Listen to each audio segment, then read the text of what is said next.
2024년 진짜 엊그제 시작한 것 같은데 벌써 마지막 주일입니다. 이래도 되는가 라는 마음도 들지만 근데 또 되돌아 생각해 보니 이 한 해를 이렇게 보내고 다시금 예배의 자리에 앉아 있을 수 있는 것, 이 또한 하나님의 놀랍고 크신 은총이며 사랑 덕분이다 라는 것을 깨닫게 됩니다. 마지막 주일 어떤 하나님의 은혜를 나누면 좋을까 라고 생각하다가 오늘 사도 바울을 통해 주신 본문을 보면서 성도란 누구이며 교회의 사명은 무엇인가를 다시금 담고 한 해를 마무리하고 새해를 이러한 정신 가운데 맞을 수 있는 저와 여러분 되기를 소망하면서 말씀을 준비해 보았습니다. 이 영어 단어 중에 주코시스라는 합성어가 있습니다. 주, 동물원이죠. 사이코시스, 정신병을 이야기하는 이 두 단어가 합쳐진 말인데, 갇혀서 지내는 동물들에게서 나타나는 특별한 목표나 기능과 상관없이 계속해서 반복하는, 계속해서 행동하는 행동 패턴을 가리켜 주코시스다 그렇게 말한다고 합니다. 동물원에 갇혀 있는 동물들을 한번 생각해 보시기 바랍니다. 그곳에서 보신 사자, 코끼리, 호랑이, 팬더, 우리 안에서 불안해서 서성거리는 행동을 쉽게 확인할 수 있습니다. 제 서울에 있을 때는 어린이 대공원에 가까운 곳에 지냈는데 인기 중에 하나가 코끼리입니다. 둥그렇게 생겼는데 지금 생각해 보니까 그 코끼리가 이렇게 돌아다닐 수 있는데 늘상 갈 때마다 보는 행동이 직선형으로 그 자리만 왔다 갔다 왔다 갔다 하는 모습이 생각났습니다. 아, 그 병이었구나. 이상한 행동이었구나. 원래는 넓은 대초원을 뛰어다녀야 하는 동물들인데 우리 안에 갇히는 바람에 정신병에 걸린 것입니다. 물론 동물원은 동물들을 위해서 최대한 좋은 환경을 제공하려고 애를 씁니다. 그들이 살던 자연 환경과 비슷한 온도, 또 식물과 식물들, 예를 들어 사자면 사자가 좋아할 만한 나무를 심고 사자가 좋아할 만한 웅덩이를 만듭니다. 뿐만 아니라 사자가 좋아할 뿐 아니라 먹으면 건강한 healthy food를 가지고 준비해서 건강하게 오래 살도록 합니다.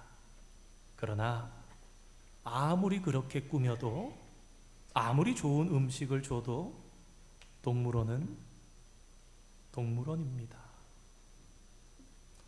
동물들을 위해 만들어졌지만 동물에게 맞는 환경은 아닌 것입니다. 우리는 그 동물들이 이상한 행동을 한다는 것을 압니다. 그러나 그 동물들이 동물원에 갇혀 있는 것은 어쩔 수 없는 일이라는 결론을 내립니다. 마음이 좀 불편하지만 내 아이의 교육을 위해서, 사람들의 지식과 편의를 위해서, 소수니까 그 정도 동물들은 거기 갇혀 있어야 된다. 지극히 인간 중심적인 그런 마음이지요. 반대로 입장을 바꿔보고 생각해보면 얼마나 이상한 일인지 사실 알아야 됩니다. 하나님께서 사람과 짐승을 창조하실 때 인간이 범죄한 이후에는 사람을 보면 본능적으로 피하게 동물들이 만들어져 있습니다. 근데 사람들이 하루 종일 구경하는 거예요. 얼마나 불안합니까? 숨어야 되는데. 동물원의 환경은 팝콘 향과 핫도그 향이 여기저기, 웅성거리는 소리들이 24시간. 우리도 그래서 동물원 가면 그러지 않습니까? 야, 사자야 좀 나와봐. 고마, 그 나무 뒤에 숨어 있지 말고 이쪽으로 와서 좀 뭐를 좀 해봐. 공작새야, 날개를 한번 펴봐. 누구를 위해서? 우리 위해서. 그래서 동물들이 병에 걸렸습니다. 그런데 안타깝게도 동물원에 동물들이 앓고 있는 이 병과 비슷한 병을 오늘날 현대인들도 앓고 있는 것 같지 않습니까?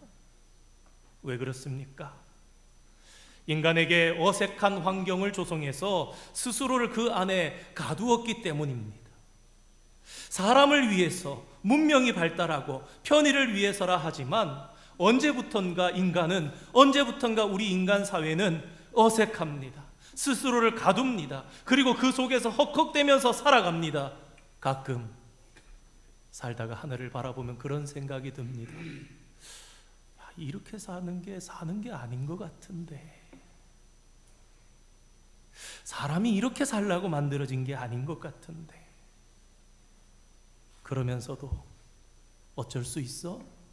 세상이 이런데 맞춰서 살아야지. 살아내야 성공하는 거지. 그러면서 때로는 동물처럼 불안한 눈빛으로 어슬렁거리면서 사는 것은 아닙니까? 우리의 자녀들은 입시 경쟁과 직장을 취업 전생에서 이기기 위해서 전전하면서 삽니다. 때로는 그런 생각이 듭니다. 과연 이렇게 자란 우리의 자녀들이 다른 사람들과 함께 살아가는 따뜻한 사회를 꿈꾸고 또 그렇게 만들어갈 수 있을까?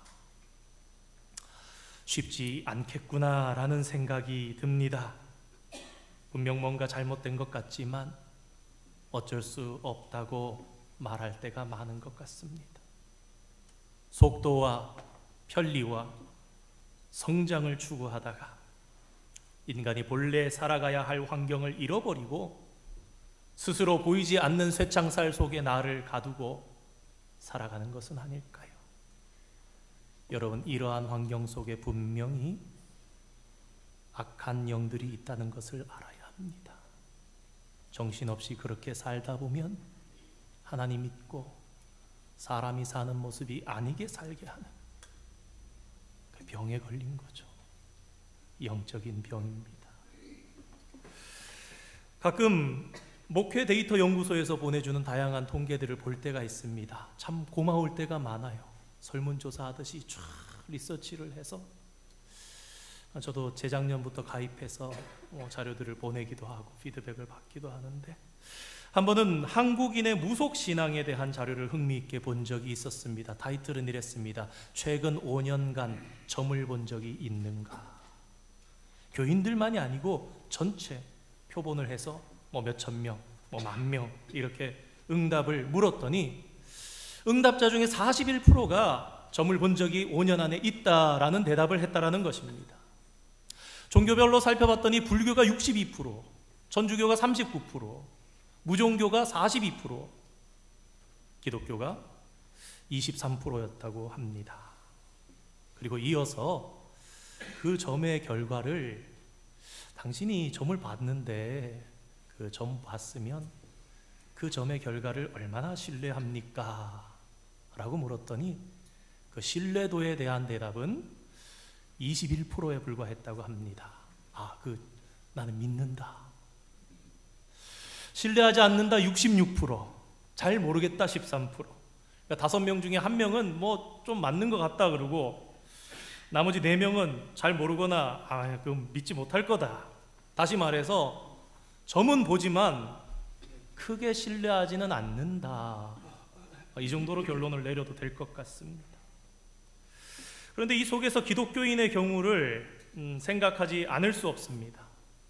물론 불교의 62%, 무종교나 천주교의 39%, 42%보다는 훨씬 낮지만, 그런데 4분의 1에서 5분의 1 정도의 상당수의 교회 다니는 성도가 무속신앙에 기웃거린 경험이 있었구나 하는 것을 확인하게 됩니다. 아마 대다수는 그 중에 호기심이 발동해서 이루어진 일일 것입니다. 옆집 순이 엄마 보니까 거기 잘 본다던데 그냥 한번 가서 그냥 점괘를 한번 봐보기나 할까. 아마 그 중에 대부분이 그럴 수 있을 것입니다. 그렇지만 우리는 이 일을 대수롭지 않게 여길 수는 없습니다. 성경에 보면 출애굽기, 레위기, 민수기, 법전에 보면 하나님께서 법령을 주십니다. 이런 일은 어떻게 징계해야 한다. 그 중에서 반드시 죽여야 하는 죄의 목록이 나오는 것이 있습니다. 우리 레위기 20장 6절과 7절 말씀 잠시 한번 띄워주시겠습니까? 함께 읽어보겠습니다. 시작. 접신한 자와 박수무당을 음란하게 따르는 자에게는 끊으리니 너희는 스스로 깨끗하게 하여 거룩할지어다. 나는 너희의 하나님 여호와이니라. 아멘. 율법입니다. 하나님께서 이유가 있어서 주셨을 것입니다. 그래, 하지 말라 그랬으면 안 해야지. 게다가 하나님 뭐라 그러십니까? 박수무당과 신접한 자와 그를 따르면은 반드시 백성 중에서 끊어질 것이다, 죽는다라는 얘기입니다. 그런데 이렇게 알고 따르고 지키는 것도 중요하지만 거기에서 더 중요한 것이 있습니다. 그렇다면 왜 이렇게나 강한 어조로 하나님께서 무당이나 접신한 자에 대해서 비판하고 계시는가? 왜 성경은 다른 말로 한다면 무속신앙을 이토록 강력하게 금하고 있는가? 그 정신과 그 하나님의 마음까지 이해해야 우리가 올바로 하나님을 사랑하며 하나님의 계명을 지키는 것일 것입니다. 오늘은 한 가지 이런 이유를 들으려고 그럽니다. 성도 여러분, 우리는요 무속신앙을 고등한 종교라고 말하지 않습니다. 고등 종교라고 말하지 않는 가장 큰 이유는 그 속에 자기 성찰이 없기 때문입니다. 잘 한번 생각해 보시기 바랍니다. 점을 보는 이유, 부적 써달라 그래서 몸에 지니고 베개 밑에 옷에 넣고 기워서 다니는 이유, 드라마 봐서 아는 겁니다. 잘 생각해 보시기 바랍니다. 여러분, 이건요 요행을 바라는 겁니다. 내가 무언가 성실히 했고가 아니라 점을 봐서 불운을 피해야 하려고, 내가 손해를 안 보려고, 내가 잘 되려고. 그러니까 다시 말해서 무속신앙이라는 것은 고등 종교가 아닌데, 고등 종교가 아닌 이유는 나에 대한 반성과 나에 대한 성찰은 없이 내가 그저 잘 되는 데 집중하는 거예요. 내가 복 받는 데 집중하는 겁니다. 내가 실패하지 않는 데 집중하는 겁니다. 이와는 달리 세계의 고등 종교로 하는 종교들을 살펴보면 고등 종교에는 경전이 있습니다. 그리고 그 경전은 그 읽는 자들로 하여금 자기를 성찰하도록 이끄는 힘이 있습니다. 우리 기독교를 종교 중에 하나로 비교하기엔 참 죄송합니다만, 그러나 한번 생각해 보시기 바랍니다. 성경이 우리의 경전입니다. 성경이 우리에게 무엇을 가르칩니까? 하나님을 사랑하고 이웃을 사랑하라 가르칩니다. 그런데 이것이 그냥 됩니까? 하나님을 사랑해야 되는데 나의 부족함을 느낍니다. 내가 이대로 하나님을 사랑할 수 있는가? 나 이대로 더러운데 주님 앞에 갈 수 있는가? 내가 어떻게 돌아봐야 할까? 내가 어떻게 깨끗해야 할까? 내가 어떻게 주님을 맞아야 할까? 이웃을 사랑하라 하셨는데 내 모습 이대로 이웃을 사랑할 수 있을까? 내가 사랑하려고 다가가면은 저 사람이 놀라지는 않을까? 내가 그렇다면 어떠한 성찰과 어떠한 반성과 어떠한 삶의 변화를 통해서 진짜 하나님께서 사랑하라 하신 이웃에게 나아가야 하는 것일까? 만약에 교회가 성도들에게 자신을 성찰하고 반성하도록 돕지 않고 전혀 그런 부분을 이야기하지 않으면서 여러분은 그저 각자가 잘 되시고 가족들하고 잘 먹고 잘 사시고 이기적인 욕망을 채우시면 됩니다. 자기 행복만 고집하시면 됩니다. 그렇게 가르치는 교회가 있다면, 그렇게 말씀을 설파하는 곳이 있다면, 여러분, 그것은 참된 교회가 아닐 것입니다. 여러 가지 이유가 있지만 하나님께서 그렇게 살지 말라, 그 중에 하나는 기독교가 이처럼 그렇게 변질되면 본래의 계도를 이탈해서 무속신앙처럼 저급하고 자기 욕심만 채우고 자기 가족의 행복만 추구하는 그러한 사람들이 되어버리니 이것을 조심하라 말씀하신 것입니다. 이스라엘 지경에서 무당이나 접신한 자를 멀리하라. 기독교는 나만 생각하는 이기적인 종교가 아닙니다. 하나님을 경외하고 이웃을 돌보는 것, 그것이 교회의 본질이라는 것을 우리는 생각하게 됩니다. 오늘은 그런 관점에서 오늘 에베소서 본문을 살펴보려고 합니다. 사도 바울이 에베소에 사는 성도들을 위해서 편지를 씁니다. 그는 지금 감옥에 갇혀 있는 죄수의 신분으로서 편지를 보냅니다. 그러니 참 아이러니하죠. 에베소 성경을 읽어보면 사도 바울이 얘들아 내가 너희들을 위해서 기도한다 그렇게 말하는 것을 봅니다. 그러니까 지금 감옥에 갇혀 있는 자유가 없는 바울이 지금 에베소 지역에 살면서 얼마든지 자유롭게 다니면서 삶을 누리고 있는 그 성도들에게 야 내가 너희들을 위해서 기도한다 그러는 거예요. 에베소서 성경을 읽어보면 바울은 에베소 교회 성도들을 향해서 자신의 경력이나 자신의 출신이나 자신의 학문을 자랑하지 않습니다. 오히려 앞선 에베소서 3장 8절 말씀을 보면 모든 성도 중에 지극히 작은 자보다 더 작은 자신이 그런 존재라고 낮추고 또 낮추면서 스스로를 초보 중에 초보라고 고백합니다. 왜 그렇습니까? 왜냐하면 그는 진짜로 예수님을 만났기 때문입니다. 그렇게 하나님의 비밀을 깨달았기에 지극히 작은 자 중에 작은 자다. 초보 중에 초보다. 그리고 그렇게 그는 성경 말씀이 자신 안에서 역사되어지도록 온전히 순종하면서 언제든지 성도들 앞에 그렇게 나갔습니다. 그는 지금 마주한 자신의 현실보다 하나님의 세계가 훨씬 더 크고 위대함을 확신합니다. 바로 그런 바울이 오늘 본문에서 교회에 대해서 이야기하기 시작합니다. 제가 오늘 본문 에베소서 3장 10절 말씀을 세번역 성경으로 읽어드리겠습니다. 그것은 이제 교회를 통하여 하늘에 있는 통치자들과 권세자들에게 하나님의 갖가지 지혜를 알리시려는 것입니다.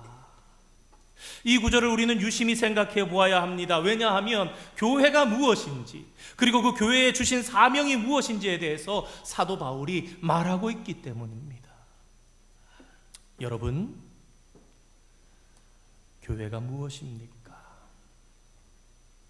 오늘 본문 10절 말씀의 교회는 헬라어로 에클레시아다 쓰고 있습니다. 우리가 잘 아는 헬라어 대표적인 5손가락 안에 하나지요. 여러분 근데 그 직역하면 에클레시아라는 뜻이 무엇인지 아십니까? 어딘가 살고 있던 곳에서 불러냈다. 하나님께서 누군가를 편안히 있던 곳에서 불러내시고 그 불러낸 사람들을 교회라고 부르셨다라는 말입니다. 좀 불편하더라도 불러내셨다라는 것입니다. 이와 같은 대표적인 사례를 우리는 창세기 12장에서 찾아볼 수 있습니다. 하나님께서 아브라함을 부르십니다. 어디에서? 갈대아 우르 땅에서 편하게 잘 살고 있던 아브라함을 불러내셨습니다. 그리고 그에게 약속의 말씀을 주셨습니다. 아브라함아, 너는 복덩이다. 내가 너를 통해서 세상 모든 사람들이 복을 받게 할 것이다. 하나님께서 아브라함을 부르신 이유가 그것이었습니다. 창세기 18장 19절에 내가 그와 그 자식을 통해서 무엇을요? 의와 공도를 행하게 하므로, 의와 공도를 행하게 하려고 아브라함을 불렀다는 거예요.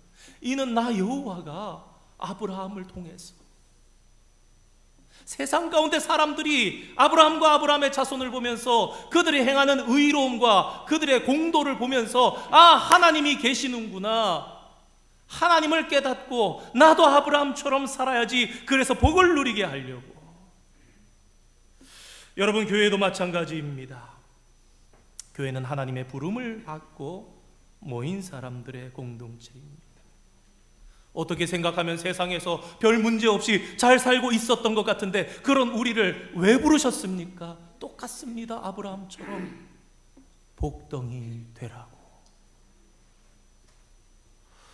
나만 알고 내 가족이 행복하면 됐던 그 삶에서 끄집어내서 지금 좀 불편하더라도 자신과 가족만을 위한 복덩어리가 아니라 너는 세상 모든 사람들을 위한 복덩어리가 되거라. 지금 조금 불편하더라도 영원한 천국에서의 삶과 하늘의 면류관과 장차 너희에게 주어질 말할 수 없는, 이 땅에 줄 수 없는 상급을 가지고 진짜 복을 누리며 살아가라.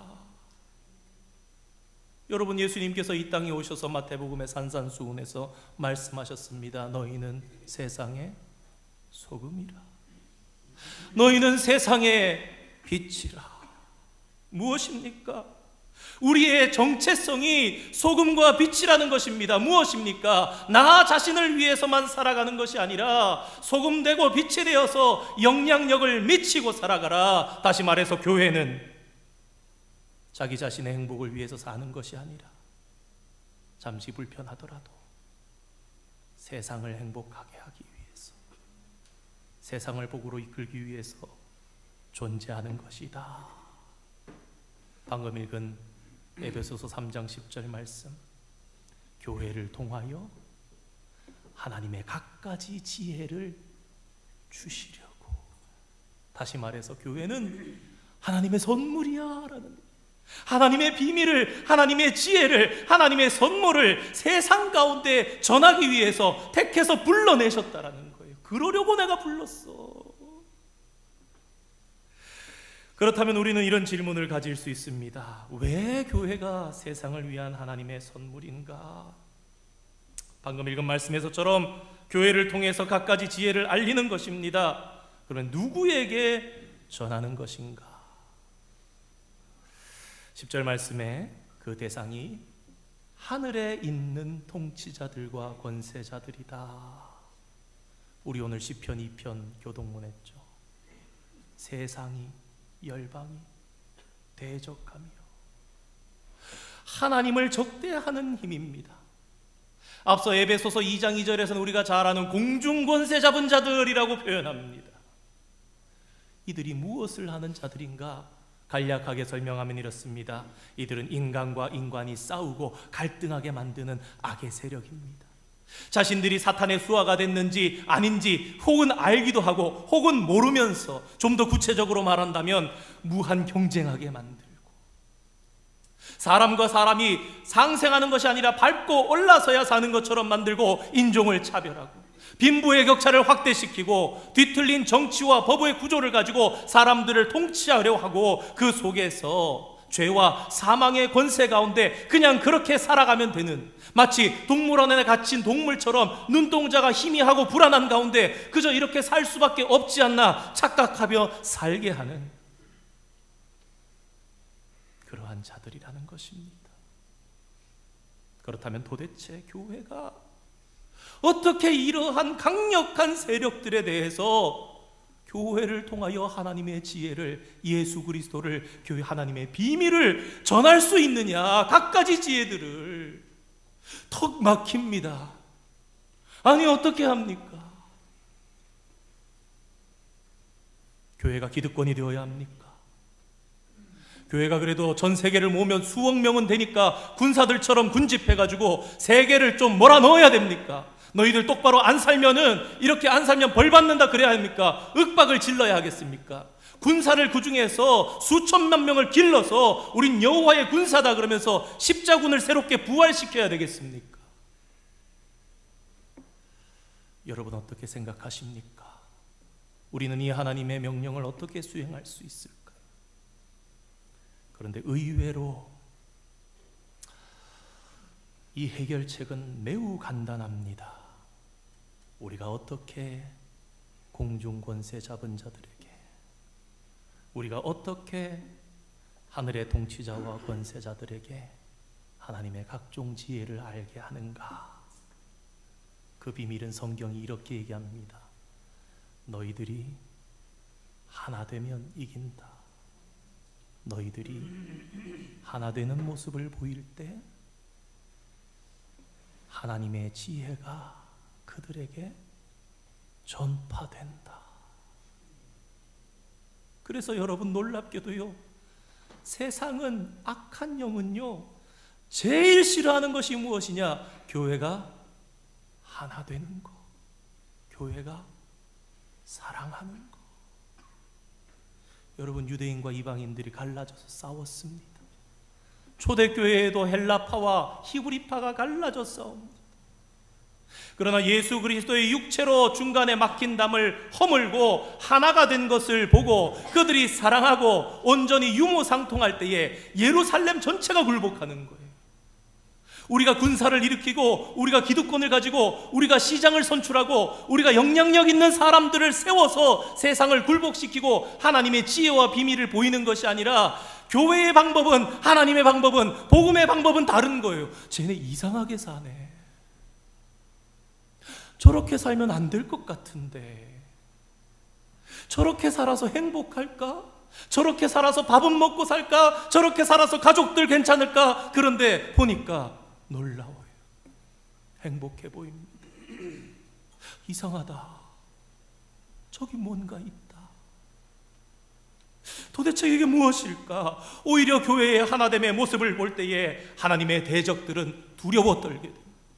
하나님의 대적들이 세웠던 계획들이 수포로 돌아갑니다. 어떻게든지 사람들을 싸우게 만들고 갈등하게 만들고 모든 인간들을 인간에게 어울리지 않는 서식과 환경 속에 가두어 놓고 죄와 사망의 법으로 다스리려 했는데 그 악한 계획이 무엇 앞에서 무너지느냐? 놀랍게도 우리의 상상과 다르게 힘있는 메시아를 기다렸던 2000년 전에 그 사람들의 생각과 다르게 아기 예수님으로 오신 그분이 세상의 권세를 무너뜨렸던 것처럼 교회가 하나 되면서 서로 사랑하며 나아갈 때에 오히려 세상의 강력한 권세와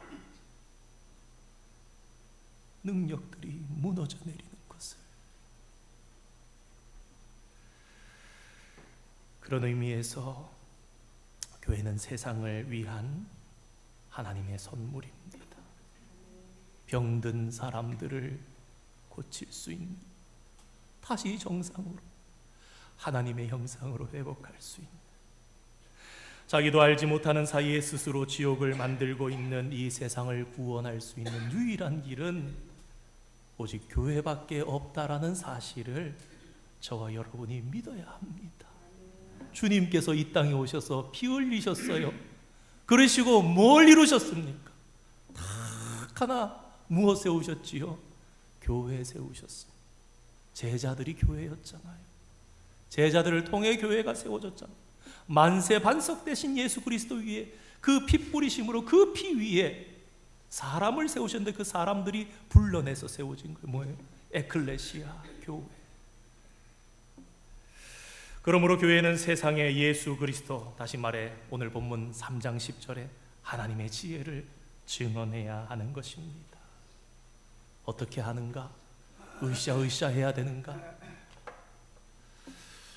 사랑하는 성도 여러분, 우리가 이 시간 함께 모여서 예배드리면서 한 마음과 한 뜻으로 뜨겁게 서로 사랑하기만 해도 이런 엄청난 일이 일어난다는 사실을 기억하시는 축복이 여러분 모두에게 있기를 주님의 이름으로 축원드립니다.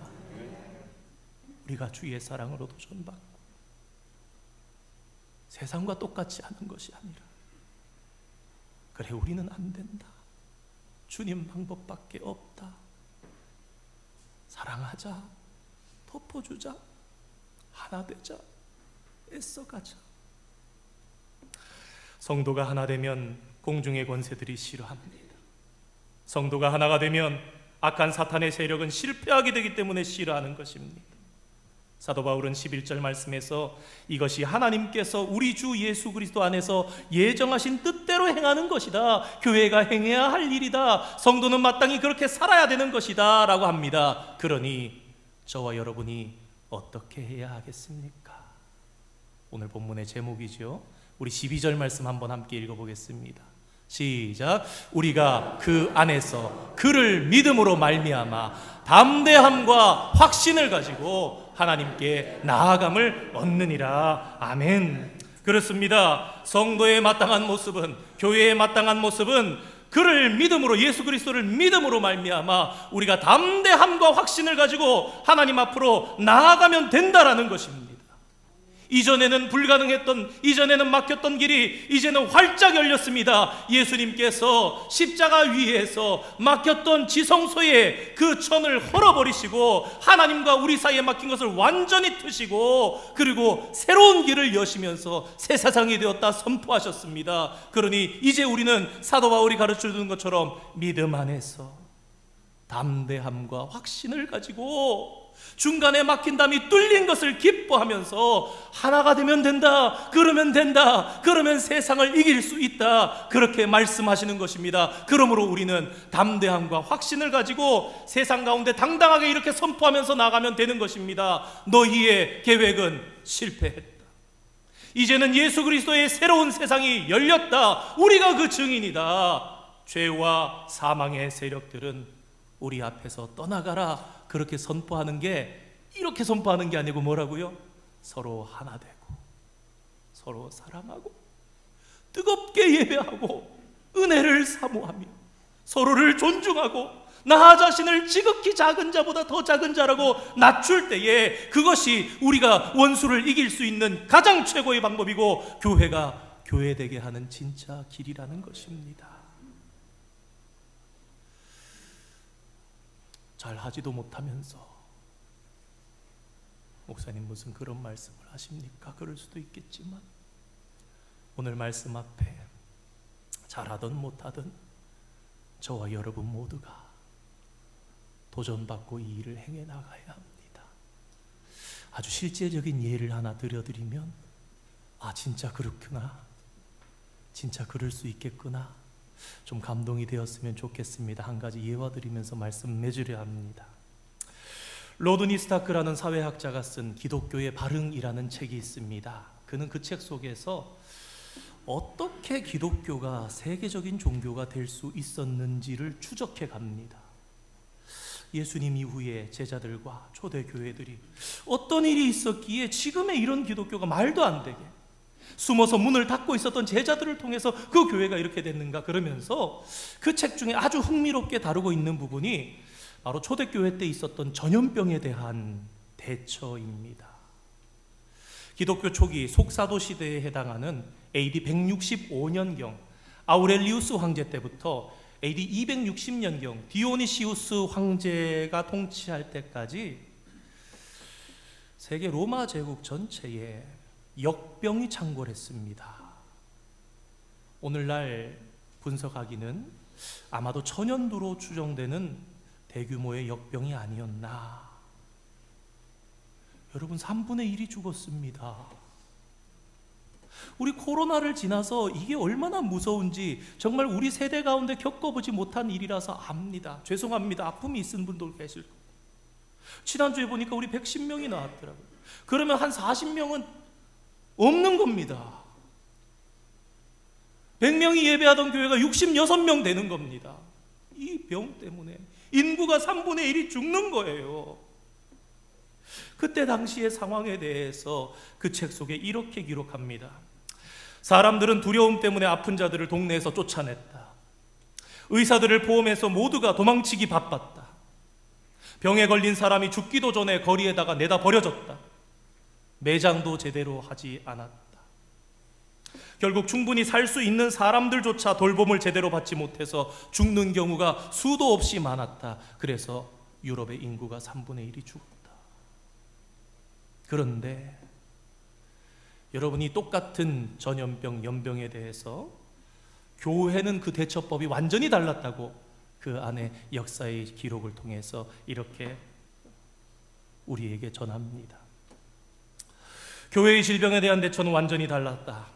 성도들은 몸을 사리지 않고 환자들을 돌보며 그들에게 필요한 것들을 공급했다.